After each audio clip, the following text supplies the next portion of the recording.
जाति आरक्षण पर महात्मा गांधी से कितने अलग थे अंबेडकर के विचार।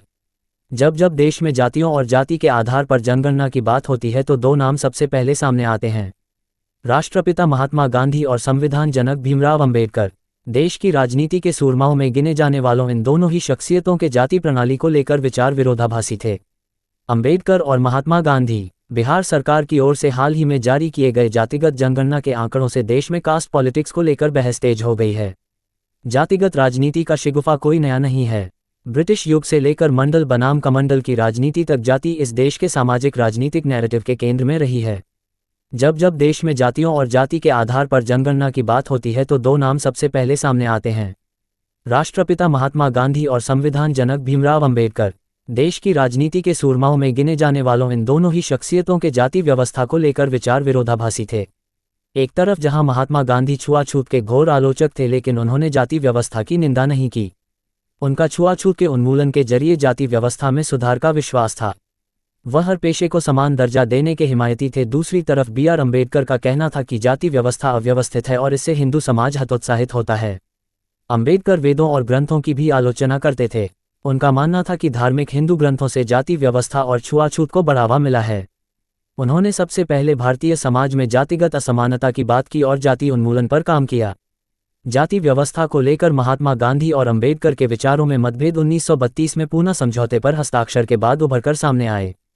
गांधी के निरंतर उपवास ने अंबेडकर को झुकने और पीड़ित वर्गों विशेष रूप से दलित वर्गों के लिए अलग चुनावी प्रक्रिया की अपनी इच्छा को छोड़ने के लिए मजबूर किया।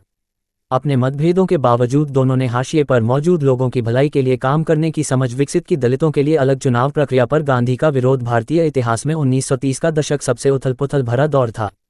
ब्रिटिश शासन से भारत की आज़ादी का संघर्ष अपने चरम पर था। महात्मा गांधी की अगुवाई में इंडियन नेशनल कांग्रेस सबसे बड़ी ताकत थी।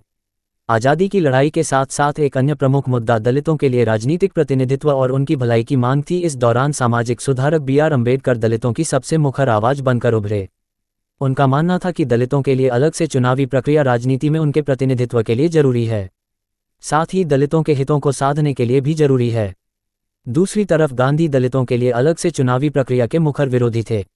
उनका मानना था कि इससे अन्य भारतीयों में भेदभाव की भावना पैदा होगी। 1930 में ब्रिटिश सरकार ने भारत में विभिन्न धार्मिक और सामाजिक समूहों के प्रतिनिधित्व के मुद्दे के समाधान के लिए गोलमेज कॉन्फ्रेंस की शुरुआत की थी। दूसरे गोलमेज कॉन्फ्रेंस को लेकर विचार विमर्श के बाद ब्रिटिश सरकार ने 15 अगस्त 1932 को मुस्लिमों, सिखों और दलितों के लिए अलग से चुनावी प्रक्रिया को औपचारिक रूप दिया। इस प्रस्तावित प्रक्रिया के तहत कुछ विशेष समुदायों के सदस्य ही वोट डालने और विधानसभाओं के प्रतिनिधि चुने जाएंगे। दलितों के लिए अलग चुनाव प्रक्रिया का अम्बेडकर ने समर्थन किया था, लेकिन गांधी ने इसका पुरजोर विरोध किया था। उनका मानना था कि ब्रिटिश भारतीय समाज में जहर घोलने की कोशिश कर रहे हैं, जिससे हिंदुत्व के नष्ट होने का खतरा है। ब्रिटेन के उस समय के प्रधानमंत्री रैमसे मैकडॉनल्ड को गांधी ने 9 सितंबर को पत्र लिखते हुए कहा था कि मुझे दलित वर्गों के जरूरत से अधिक प्रतिनिधित्व के खिलाफ भी नहीं होना चाहिए। गांधी का आमरण अनशन। अम्बेडकर दरअसल गांधी के अनशन से नाराज थे।